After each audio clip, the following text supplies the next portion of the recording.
This is SLP by Day, Author by Night, with Tali, Kellerstein, and Becca, Eisenberg, bringing the SLP writing community together.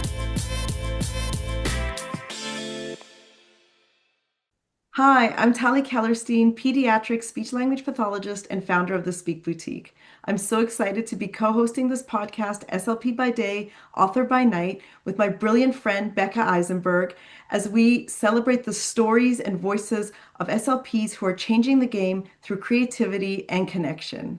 You can learn more about my work at thespeakboutique.com. Please like, subscribe, share, and comment. We read all your comments and would love to have your feedback.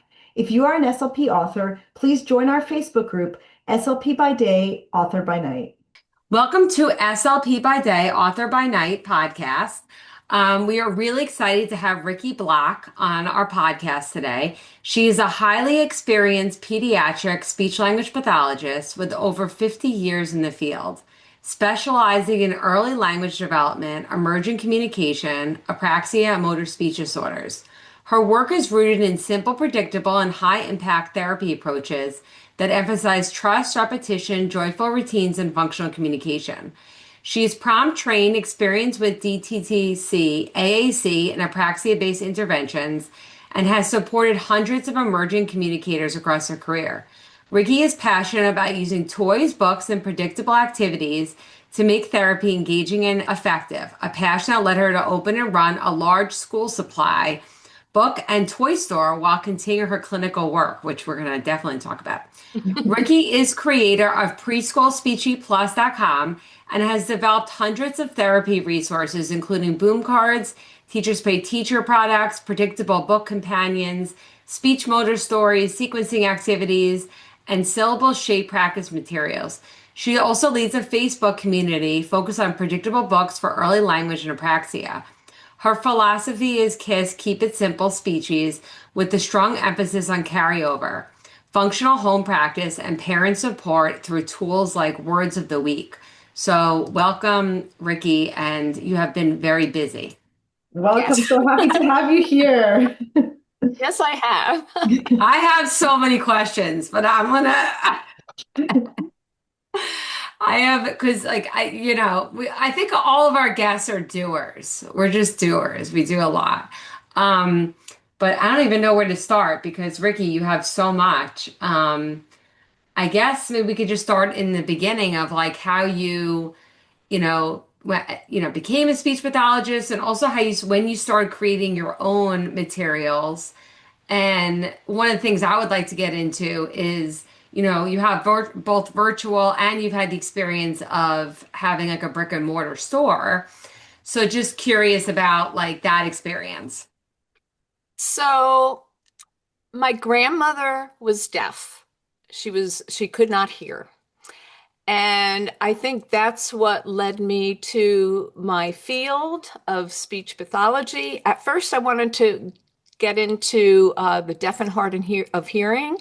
But my roommate in college was a speech therapist.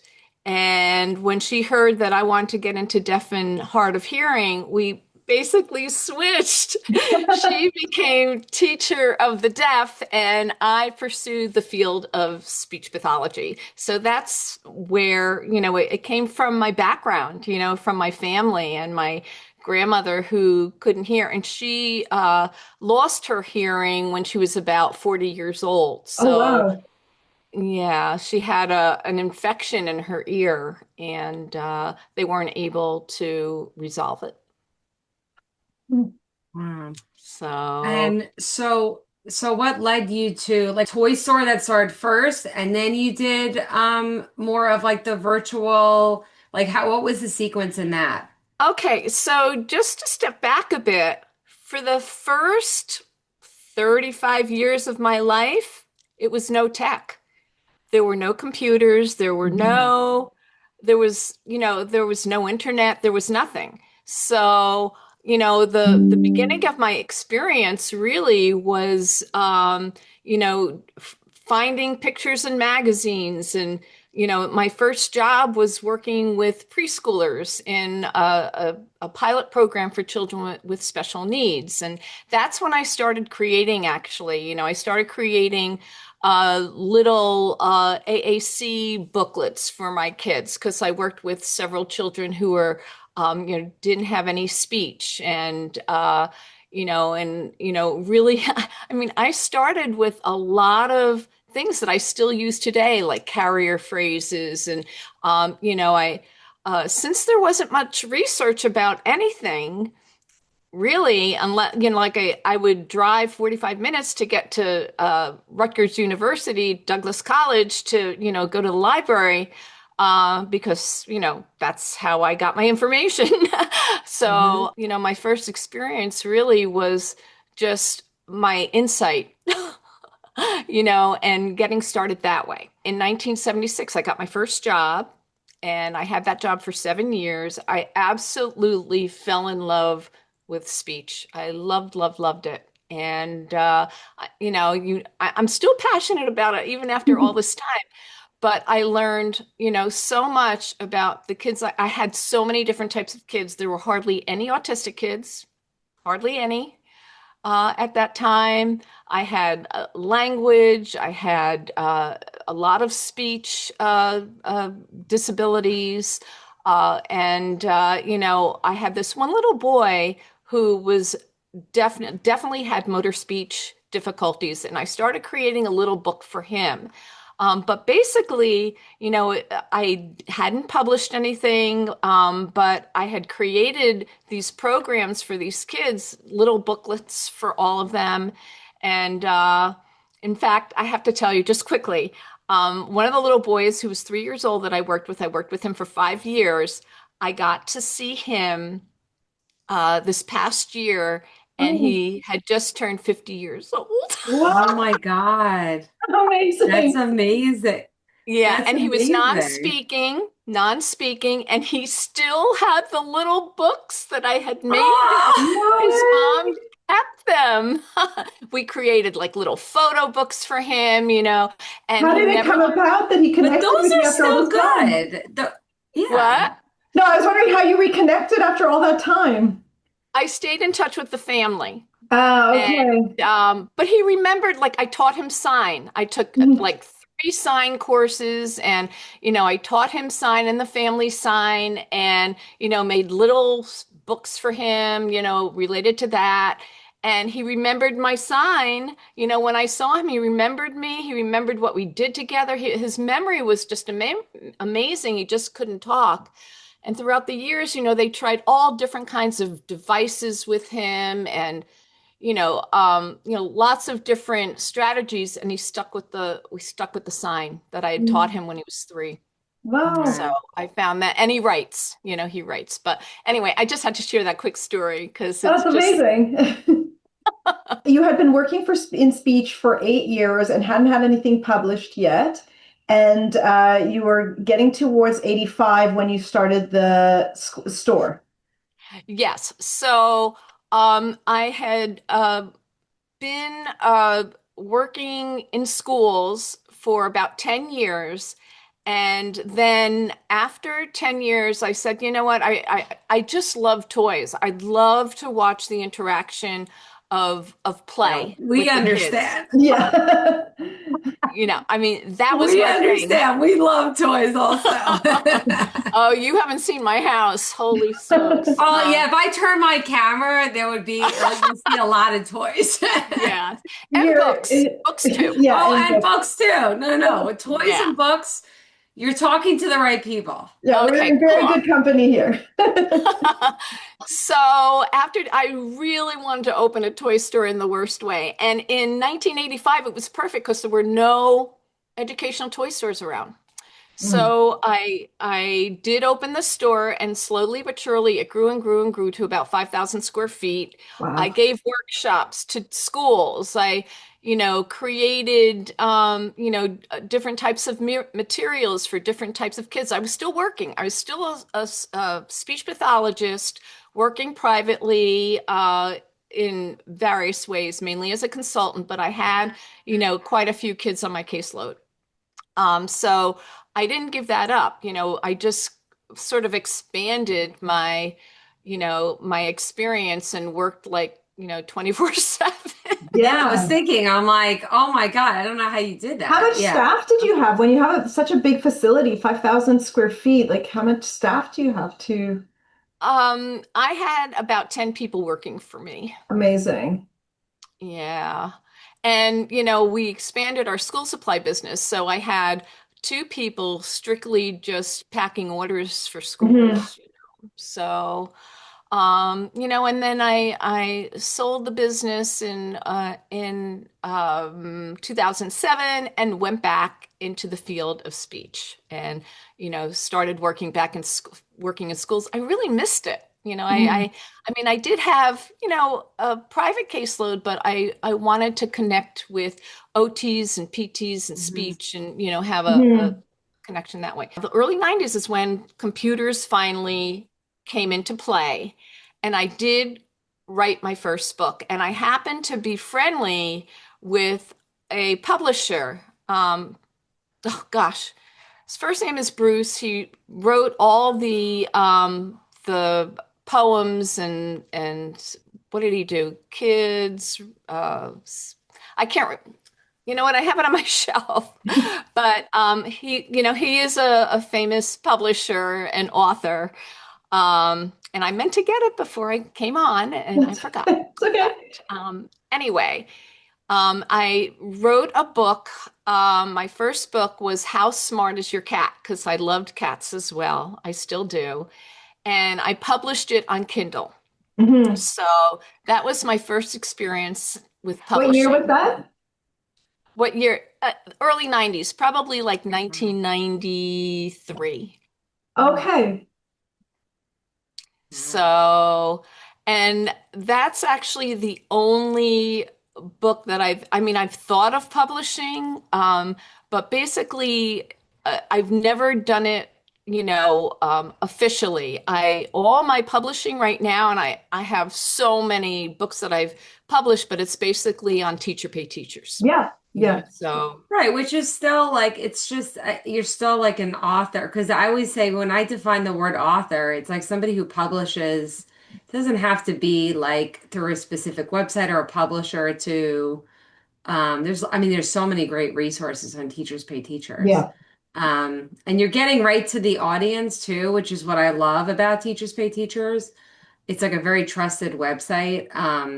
So anyway, I love Teachers Pay Teachers. yeah, I do too. And, I find I I've done a lot of original publishing. The picture that you see on the back here, there was a toy that my kids absolutely love. I mean, they kept asking for it. They're these bendable magnetic people. I don't know if you can see it, Yeah, yeah. Yeah. but they bend in all different kinds of shapes. So I like making nonfiction books. So what I did was I created, and I love my cinch binding machine. I use Oh, I that. have a binding machine too. It's up there with my laminator. Yes, the laminator. Yes. Yes, those are like essentials, right? Oh One, yeah, now you got the whole thing set up on the table. yeah, over there. The assembly line. Exactly. I have my assembly line. Yes. Yeah, all my, fun little toys that I have. But anyway, I created this little, book. And what I love about what I do is, like the kids just love this. The kids who can cut, they cut out the pictures and then they get to glue them on the right page. So, that's like a nonfiction book that I made that's, an original, Yeah. and the kids really enjoy that. And I've done so many. My most recent one is a polar animal book. Oh, I did Yeti, Yeti in my spaghetti book. And oh, here it is. Here's one that one of my kids finished. This is Fox Saves the Day. And I made this basically for him because he was having trouble with the S sounds. So, Mm. S patterns. So I created this and he got to color and glue, cut and glue. And, it just was a fun little activity to do.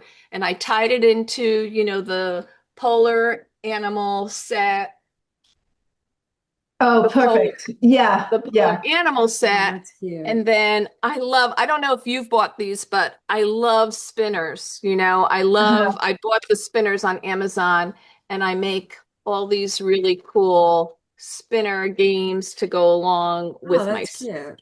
Yeah. yeah, with my stories. And then I bought this toy. I don't know if you've ever I seen have it. I this. love it. You Yeah. have it? Well, I made Yeah. No, it a what is that cage. toy? I've never seen that before. Ah, It's a it form is of shape sorter. it's a shape sorter, but it's the perfect cage. Oh my Yes. God, kids loved, like I use it for other things too. So I made this cage. When I do something, I go all out and I made this cage, which is it's the tissue box. I do a Yeah. lot of tissue box feeding toys, so, and I tie a lot of my stories into always having like a little feeding tissue box. Amazing. Oh, that's cute. And wait, so the tissue box, is that available? Is that just something you create or that's in your Teachers Pay Teacher store with the templates? That's like I've made like all these little Oh, that's so cute. pieces that I Velcro onto the front of tissue boxes, and I have a ton of them. And I have one set that's free, for Halloween. But it's so nice, you just cut a hole in the Oh, so that you middle. could get the template you get in your Teachers Pay Teachers. Mm-hmm. Mm-hmm. Oh, that's great. I might have to get some feeding tissue Yep. boxes on my A kid. free one. It's a free That's template. I have a question for you about your boom cards. Is Mm-hmm. that something you also like did you learned how to do? I'm assuming like 2020 is you learn how to do it and then could you just tell me a little bit about your boom card library? Oh, yes, I have over 100 boom cards. And I create, several boom card sets that are originals as well. Well, actually, they're all originals along with book companions. I've done several book companions utilizing the Old Lady series. I Yep. love them for absurdities. But I really love making the boom cards with audio. I've added audio, and you can write on the boom cards. But I love making it for children with motor sequencing. So I've done one for ooh and oh called Moo Moo's Boo Boo, which the kids love. But it's a process to learn how to utilize the boom cards properly and make it fun and interactive. They're very interactive. It's awesome for teletherapy. Right. They're the best for Right, teletherapy. that's what I mean. I use boom cards a lot, and one of the places I got stuck is just creating the boom cards. Like if you want to create your own boom card library, like what was the learning curve in creating, let's say, in designing your own boom cards to have your boom card store? Um, it actually was, I watched all the videos to start. Yeah. They have a lot of videos. And once I did that, I'm pretty computer literate. So when I started doing it, I just started experimenting and figuring out. Oh, also, the other big thing is to have a good commercial uh, clip art library Mm. Right. on your computer. And then what I did was like I would come up with a theme, and a lot of times what I'll do is if I made a PowerPoint book companion, I like to pair it with a boom card book companion. Hmm. Mm. So, and I made it a little different. So, you just have to learn how to add the cards to each frame on the boom card. And what's nice about the boom cards, you can copy a frame and utilize that same picture for your next frame.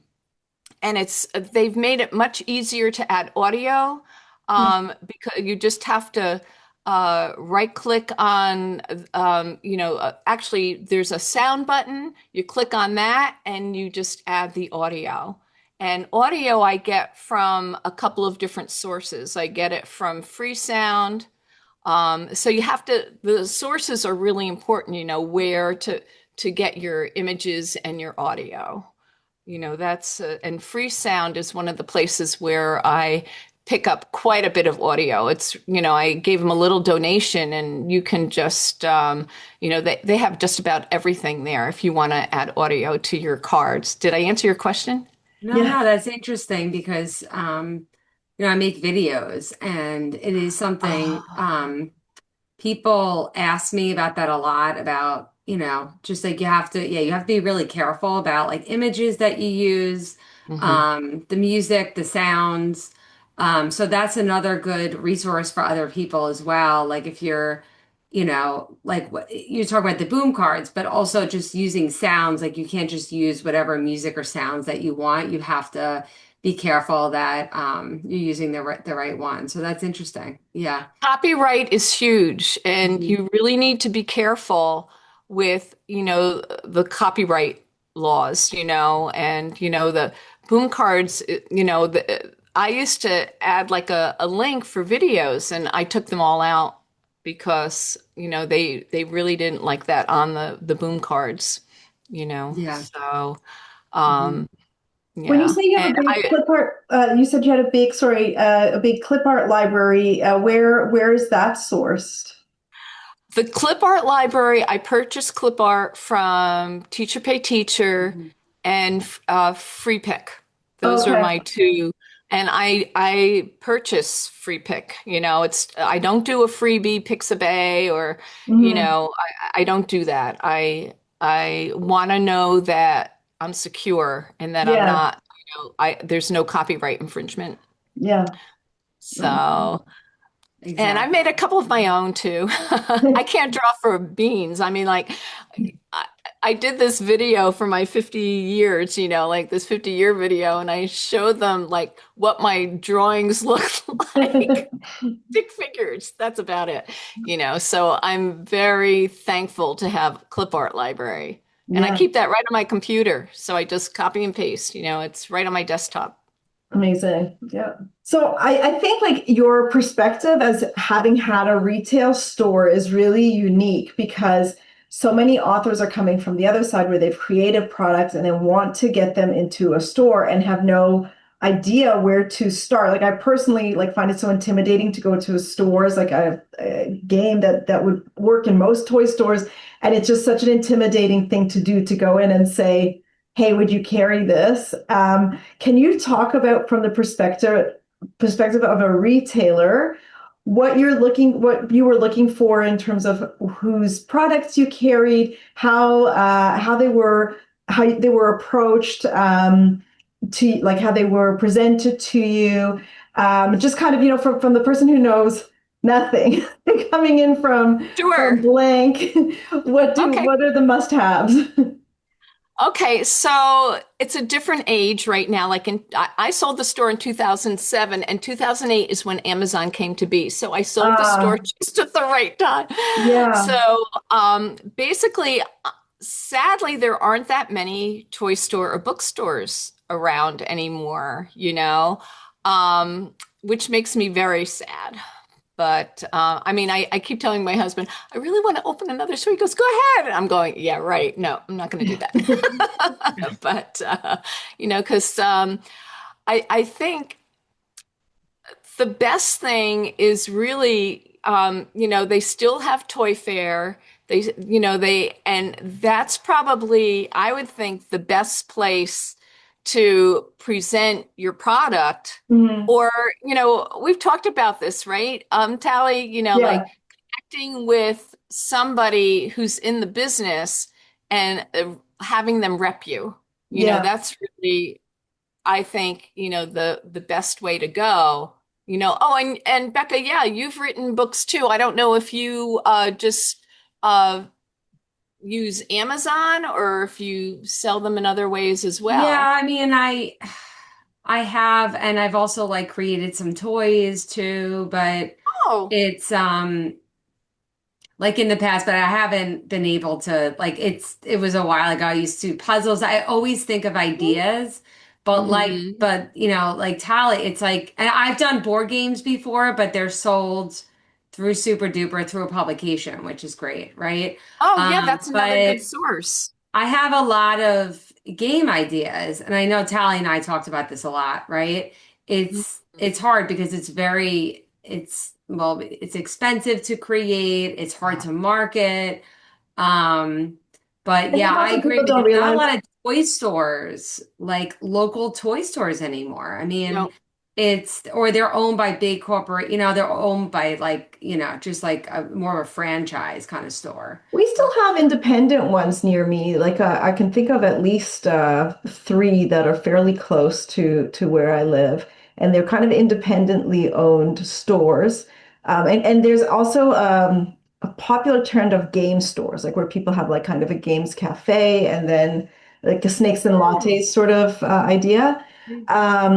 But I think what hit me the hardest as like a self-publisher was how much of a cut, like how much of a markdown as you're expected to give to the retailer. So sometimes between 50% to 70, like 50% is kind of the standard was what people had been asking for. And so it was, when you're thinking about creating a new product, you have to think about how much you need, like that it's not you're not always selling to the one person who's buying. If you're selling through a middleman, especially when you're going to have representation's going to take a cut, the store is going to take a cut, you've already fronted the whole project. You're left right. with nothing or very little. And I think that's why, like, I'm still, I would love to publish all my books. I've got, some great books with interactive activities, but yeah, it's exactly what you're saying. Like you have to give a little bit to this person, a little bit to that person, and what's left. Yeah. There is one group, I don't know if you've ever heard of the Speech Corner. She's a private, like SLP who has a pretty decent catalog. Mm. Um, you know, that might be a good source for people. I don't know if you've heard of her. I have. Oh, I've heard of her. Yeah. I think times have changed, like where it used to be like many years ago, it used to be a little bit easier to like kind of submit an idea to certain mhm. like companies and publishers, but now I think not as it doesn't seem to be as like I wouldn't say the word easy. It's just I think the market is just very different. Yeah. Um It yeah, is.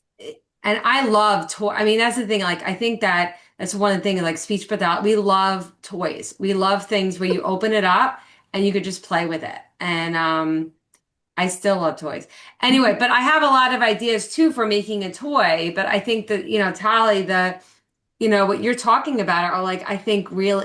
It's interesting and real facts about it, which is why it's so hard to create something and then to sell and to make a profit. Yeah. Right. And if you do create something, the costs that you have to, the what you have to sell that product at, it's quite high, you Yeah. know. Yeah. So, On top of considerations, like if you're going to go into toys versus books, toys, you now have to start thinking about choking hazards, safety controls, materials Exactly. used to create it, and getting the approvals.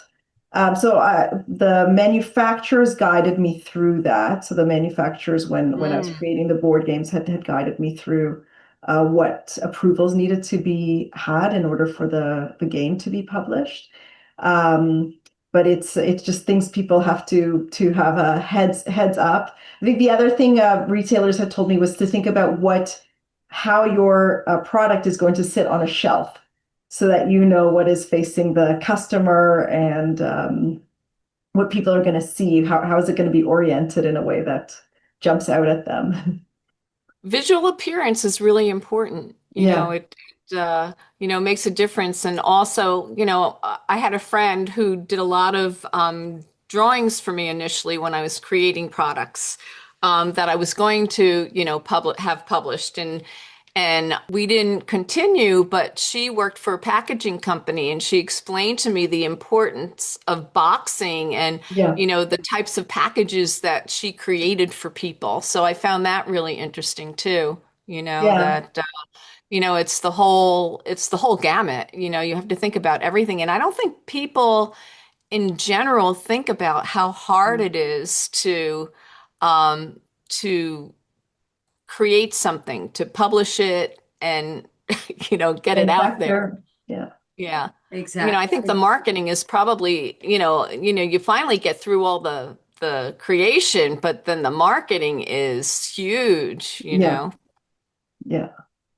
Exactly. And I think there are certain products that are just more excited, like easier. Like I would say, like that's what I love about Teachers Pay Teachers or KDP. Like even with boom cards, I think you could create something and publish it right away. Hmm. That's really nice. And I also think with books, like I mean, anyone who's listening has heard our podcast. There's a lot of ways to publish books. Yeah. I Hmm. think toys is still one of those things that is just there's lots of different ways to go about it, and Tali is the best one to speak about that. Um, Well, I've with just regard, because you started. just recently did your toy. Just the um, one. yeah, but Aw. it's I don't know. I've had my challenges with toys too, and like we love toys. We just kind of wish it was a little bit easier, but I do love the perspective, the fact that you opened a toy store. It's pretty amazing to have that Oh, perspective of that, and then creating your own stuff. I mean, it's interesting. Have you ever made your own toys that you've sold? uh, just tying in game boards in with my teacher pay teacher. Mm. Hmm. That's how I've done it. I mean, I love my toy store. I had the toy store for 22 years, and those were the best years of my life. You know, I still love toys. Like I tell myself every day, you are not buying another toy. No, no, No, I no. say the same thing, and then No, all of a no, sudden I no. have another toy. So what did I just buy the other day? I bought Oh, it's the so cute. Oh, that is I cute. bought That's the cute. oven and I created what did I create? I created cookies and pies. Oh my, that's my Oh, new activity. yeah. I kids, they love it. And then I tied it into Melissa and Doug's magnetic cookies. And Yeah. I Oh, met that's Melissa like a and classic. Melissa and Doug, I have to stay away from that store because I can't even yeah. go inside of it. But Well, Melissa, Because then I'll fall into the trap. I Because knew I love Melissa. Melissa and Doug stuff. Yeah. Their stuff is And I knew them fantastic. personally when they first started. oh, So we wow. hung out together, at toy stores. We'd go out to lunch and they don't know the store anymore. I mean, the business anymore. They sold it, but Wow.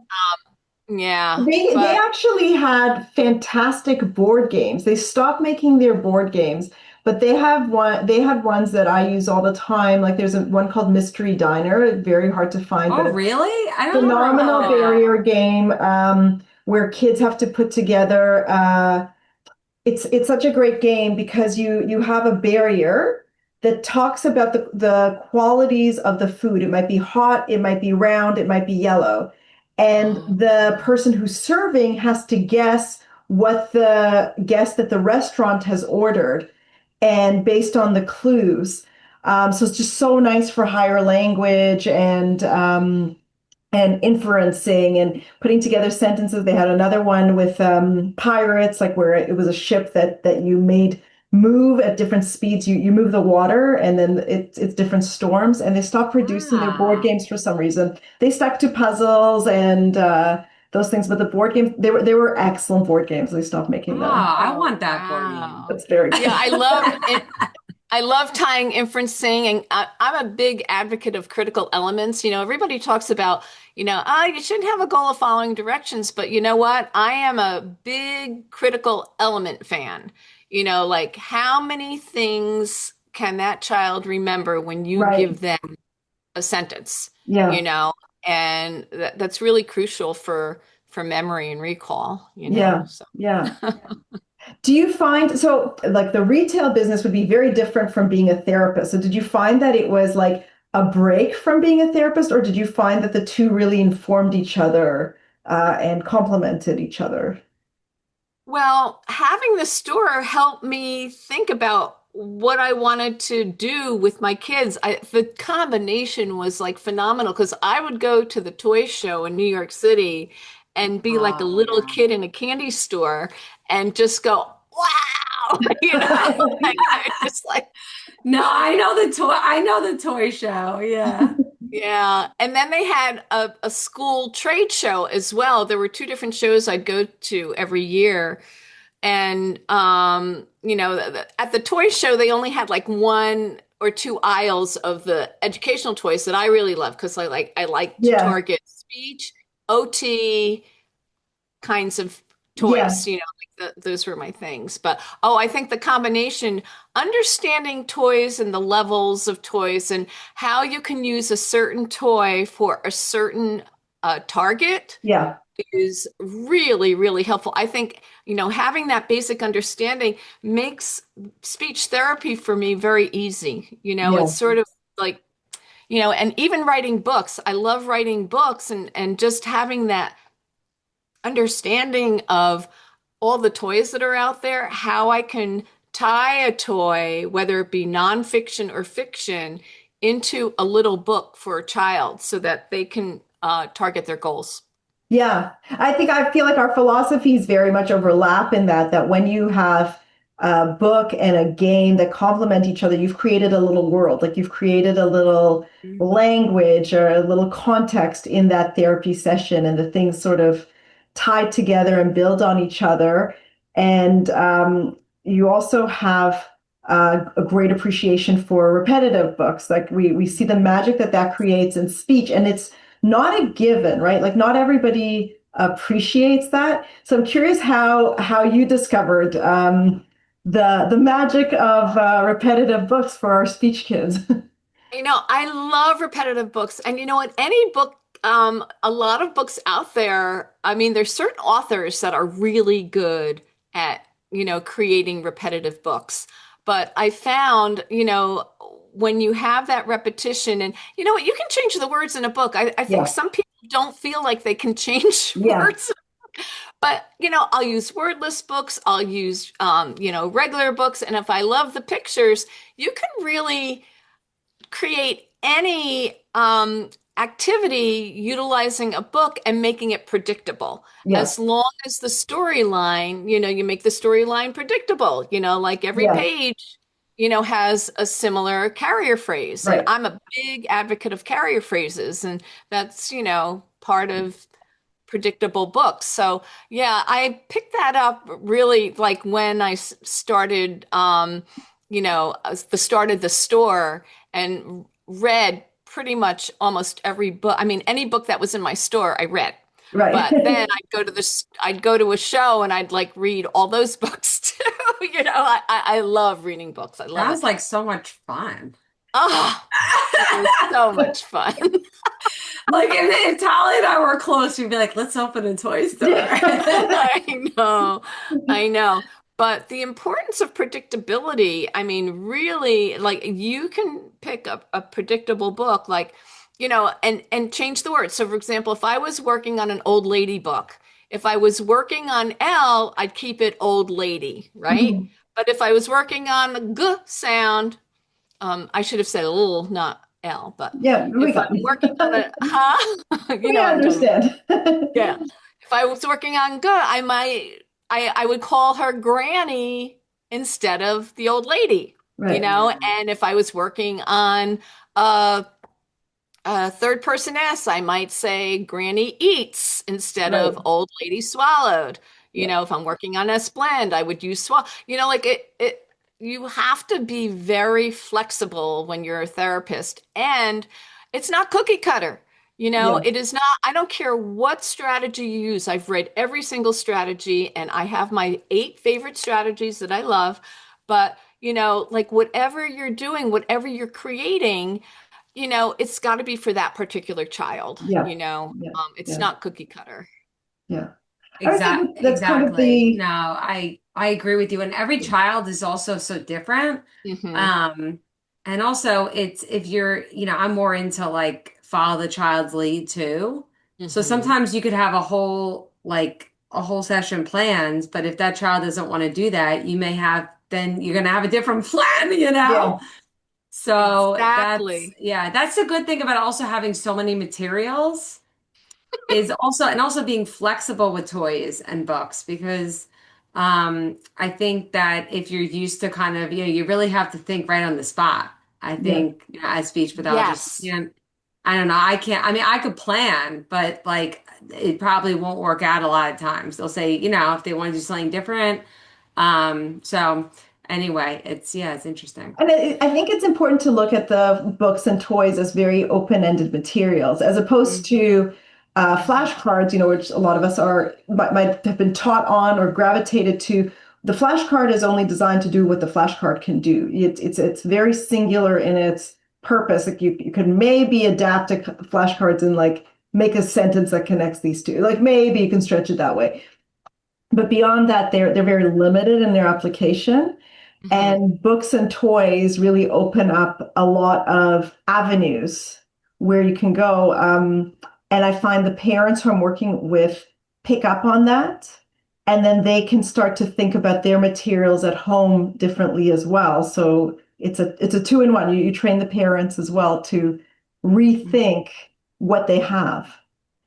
Exactly. And I'm fortunate because my parents like sit in and observe the session. So Yeah, that's really great, for follow through. But yeah, I mean, I always have like three items in my back pocket. Always. yeah. Like the other day, I really wanted to do this really cute book called Bear's Winter Day. And I had just created the new little pictures to go along with it. He goes, I don't want to do that. I'm going, so, and I just had created that cute little story. So, but I Yeah, had two other items ready to go. Always give the kids choices and, so yeah. yeah, it's fun. I don't know when I have a very small caseload now because I am winding down a bit, but I don't know if I could ever give it up. I don't know. We'll see. I don't think you have to. No, I think that's the thing is like I don't ever plan. I think as we get older, we could get into different things, or you could go into different waves, or maybe you're doing more consulting, or maybe you have the toy store, and maybe you work in a school, or you're doing more virtual stuff, you're making Right. materials. Like I think that's what's so great about our field is that you Hmm. could kind of go in and out of different areas depending on like what your passion is at that moment. You're And no matter right. how old you are, it doesn't, it like, if anything, it makes you more seasoned.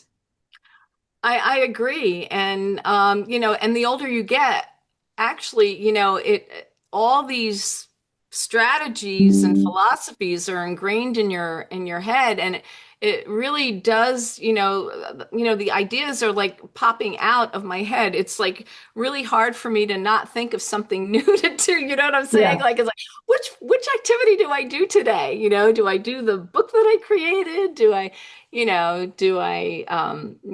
give them, a choice of toys? I mean, I have one kid, Play-Doh every single time. I want to do Play-Doh. I want, but he learned the word dough. He was backing everything and he learned how to say dough. And I said, all right, we'll keep doing Play-Doh. If, you keep saying dough, I'll keep, Yeah.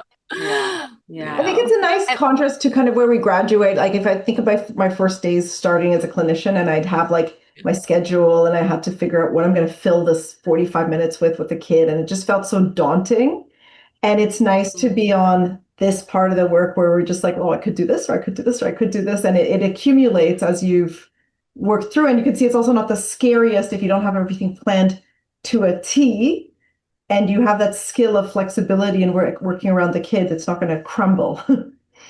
you're right. I mean, like, yeah, the older you get, the more ideas you have. And Yeah. then it ends up being the other way, like, oh, what am I going to do today? I have like too many things that I can do Yeah. for this Yeah. child, No, I know. And then you're carrying something that's like 20 pounds because then you have so many different, like me, where I'm like, well, maybe they want to do this and maybe you want to do that. And then all of a sudden I'm like, Uh, do I need to bring luggage? I was very good. That's where I get stuck, where the back of my car, my husband is like, is this Uh, really necessary? uh, I got into a habit of utilizing the toys in the child's classroom, and I found this really cool carry bag that had, it was about 17 inches wide and had like these four different, it was like an envelope, four different Like an sections, accordion? like an accordion, but it was, a really well-made bag. And if it didn't fit in there, I didn't take it. Oh, wow. That's very disciplined. Yeah, Yes. no, I know. I know. Somebody else was talking. I don't remember where I saw it. Someone else was talking about a specific bag. Yeah, maybe I saw it at Asher or something. Maybe it was something like that. But yeah, I know I have to limit my toy. I have a lot of toys. But yeah. Aw. Well, anyway, All right. it's great. I mean, it's a great field to be in, and I've seen, quite a few, I've met quite a few wonderful therapists in the field as well, and I'm really glad I'm in it. Yeah, So, we're very glad you're in it as well. Very good. And I'm Yeah, and impressed also that you had started, as you said, you started before computers, and mm, many people would have then recoiled at the idea of embracing technology, and you've really jumped in between TPT and boom cards. It's really commendable because there's people who've grown up in a computer age who find mhm. that stuff daunting. And do you feel like was there something that made it easier for you? You just naturally technically inclined, or I have a husband who's a geek. uh-huh, So it's that really helpful. helped. And, he set up I mean, if you saw what I have here, he got me three monitors. I have three monitors. So I can, that's another good thing when you're creating. I forgot to mention that, on yeah. TPT or Boom, I've got these different monitors. So if I have thoughts, things that I want to do, I could bring those items up, on the PowerPoint and have them all in front of me and make decisions. So, Exactly. That's Amazing. what I have, the same setup. I have oh, three you monitors do? too. And Uh-huh. so it's like very hard for me to create with that three monitors because I put like one over here and then one over here and then one over here. And then I could kind of see everything at the same Yeah. time. Oh, Yeah. But I I agree only with have you. two monitors. Maybe I'm missing Yeah. I out. think that It's, like I never understood the beauty of all the monitors. Now I'm like, I want more yeah. monitors. Yeah. It's like Having three is just like it's magical. I just yeah, love I it, agree. and oh, another thing, Stardock is like this amazing company.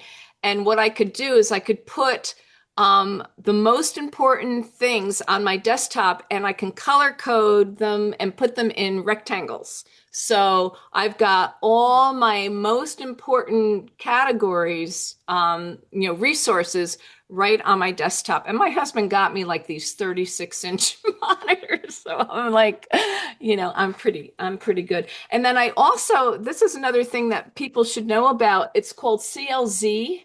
CLZ is a company and it costs only $20 a year. It's not that expensive. But I'll show you what it looks like. It it keeps track of all the books you have in your house. Oh, So it's called CLZ Books, and let me see. I'll just show you quickly A to Z. Um, I think if I tried to put mine in, it would get overwhelmed. it wouldn't. It would say Oh, no. you would get overwhelmed. Oh, Storage full. okay. Okay. Wait. Um, I don't know if you can see it, Yeah, but yeah, yeah. yeah. Uh-huh. it shows, and I can bring up the whole list. Like it'll bring me just pictures. I can just do pictures. I'm just trying to do that now, but it's not letting me do it. Of course, because I didn't do No, the they never same. work on demand. No, no. Exactly. But we could put a link in there. I'm gonna check that out. Okay. Yeah. But CLZ Books, and then what they've done now is you just take a picture of the ISBN and it pops right into your phone. Oh, So cool. you can do a phone program or you can do the computer. The phone was a lot less expensive and I just need to see it on my phone. Like and plus I tied it into like I could put in a date of the books that I want to look at for example, January. So I know what books I have, that I could do in the month of January. So When it's you're a really creating products. Interesting. Hmm? So it's for when you're so it basically creates an inventory of what you have so that then you can Yes. organize it by theme or lesson. When you're creating products, it's basically a complement for your creations or like a resource Exactly. to help you do the creations. It's a That's great. wonderful resource for creating. It's really Uh-huh. great because then it reminds me of what I have, Right. and Without you do I physically really? having to go to the library every time. Yeah. Or just buy the books. Or a little free library. Yeah, and thrift books is a good, like I try not to buy any books on thrift book, but boy, I'll tell you, I just bought 4. I couldn't help myself. Yeah. No, there's no point in even trying. I said I was like, there was one point where I think I gave away all my puzzles because I thought I was like, and I'm like Get I'm them still back. trying to accumulate them back. But anyway, so well, is there anything that you wanna talk about before we finish up, Ricki? Um, I don't know. I'm just looking Well, like we're gonna I have wrote a, links to I we're gonna have links to your website so okay, everyone could great. definitely check it out. I know that when we get off, I'm gonna be checking out all your boom cards and your Teachers Pay Teachers and also your book companions. I think are great too. Oh, Um, thanks. so And join you're a Ricky's wealth of Facebook group knowledge. as well. That Facebook group's fantastic for resources, and can you remind me the exact name of the Facebook Yeah, group? I think I'm gonna join that Facebook group. Uh, Yes. Um, I'm bringing it up right it's the now. Predictable Book Facebook group. Yep, predictable Yeah. books. Because I Yes, know I read it. Okay, predictable books I'm gonna have for to early join that as learners. well. Yeah, for early learners in apraxia. That's Amazing, great. amazing. Hmm. Thank you for being with us. We're really happy to have you here Oh, today. thank you. And I, hope we helped others, answered a lot of questions for other people. But this was fun. I really appreciate it. Definitely. Well, Thank it you. also just gives it inspiration to keep Yeah, creating. I think that's, when I stop creating stuff, then I just want to start creating. So I think it's really fun. and we're Yes, it is. alleviating everybody's guilt to keep shopping because we clearly Yes. Well, yeah, you create and buy. So it's like, you're supporting yourself and other people. yeah. Yes, yes. It's so fun. We're so fortunate to be in this field. It's so Yeah. fun. So, Absolutely. yes. Thanks so much, All Ricki. right. Thank Okay, you. thanks. Take care. Have a great day. You too. This is SLP by Day Author by Night with Tali Kellerstein and Becca Eisenberg bringing the SLP writing community together.